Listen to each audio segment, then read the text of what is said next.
Class 9th moments में हम लोगों ने जो स्टोरी स्टार्ट की थी द लॉस्ट चाइल्ड, उस लॉस्ट चाइल्ड के आगे से अपन जहाँ तक पढ़ चुके थे उसके आगे से आज हम पढ़ेंगे। पेज नंबर 2 पे ऊपर से 3rd 4th पैराग्राफ है, ये देखिए आपने मार्क कर रखा था। He ran towards his parents, वो अपने पेरेंट्स की ओर दौड़ा। Gaily and walked abreast of them for a while, और थोड़ी देर के लिए वो खुश होकर उनकी ओर दौड़ा क्योंकि उसने वो इंसेक्ट्स देखे थे, बटरफ्लाइज वगैरह, और जो ब्लैक बी देखा था, ब्लैक बी मीन्स भंवरा है ना, तो उन सबको देख करके वो अपने पेरेंट्स की ओर खुश होता हुआ दौड़ कर गया। बीइंग हाउएवर सून लेफ्ट बिहाइंड, जो उन भंवरों वगैरह को पकड़ने के लिए पीछे हो गया था, पीछे छूट गया था, तो फिर से वो दौड़ करके अपने पेरेंट्स के पास गया क्योंकि उसकी माँ ने उसे बुलाया था, आवाज़ दी थी। Attracted by the little insect, जो छोटे छोटे कीड़ों के द्वारा अट्रैक्ट कर लिया गया था बच्चा।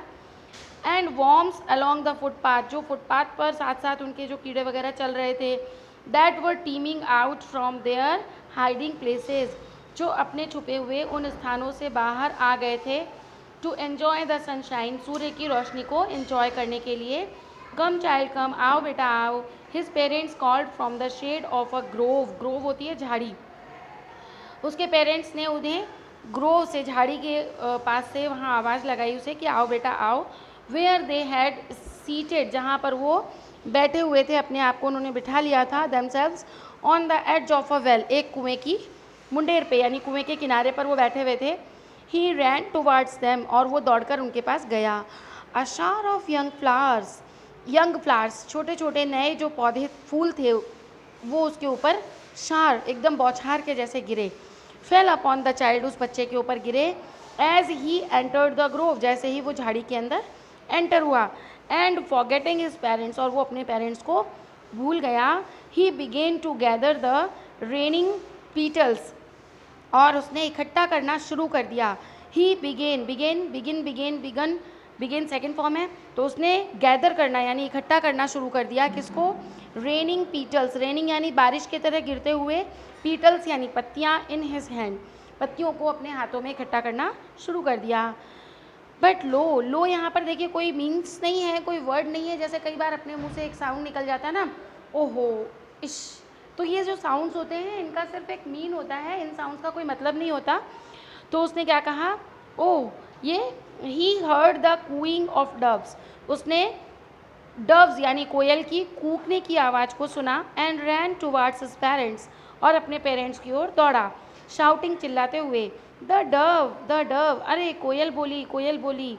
The raining petals dropped from his forgotten hands, अब ये देखिए हैंड्स को फॉरगॉटन कहा है, भूले हुए हाथ। अब भूले हुए हाथ का मतलब क्या है, यानी वो डव की आवाज़ सुन के वो जो पीटल्स इकट्ठे कर रहा था, फ्लावर पीटल्स, उनको वो भूल गया और अपने पेरेंट्स की ओर दौड़ करके चिल्लाते हुए भागा, कोयल मम्मा कोयल बोली है ना, कोयल की आवाज़ को सुनकर वो इतना खुश हो गया।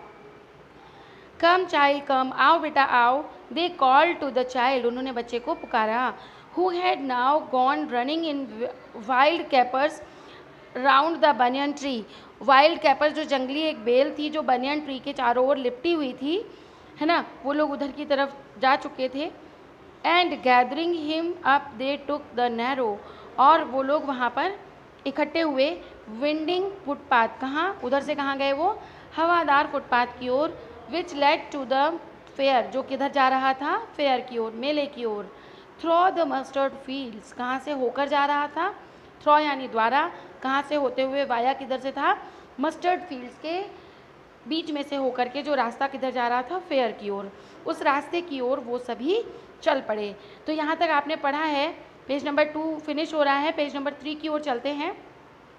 Page number 3, as they near the village, जैसे जैसे वो गांव के समीप पहुँचे, the child could see many other footpaths full of throngs, बच्चा देख सकता था बहुत सारे फुटपाथ्स को जो कि भरे हुए थे, throngs, converging to the whirlpool of the fair, जो मेले की भीड़ भाड़ से, उमंग से भरे हुए थे।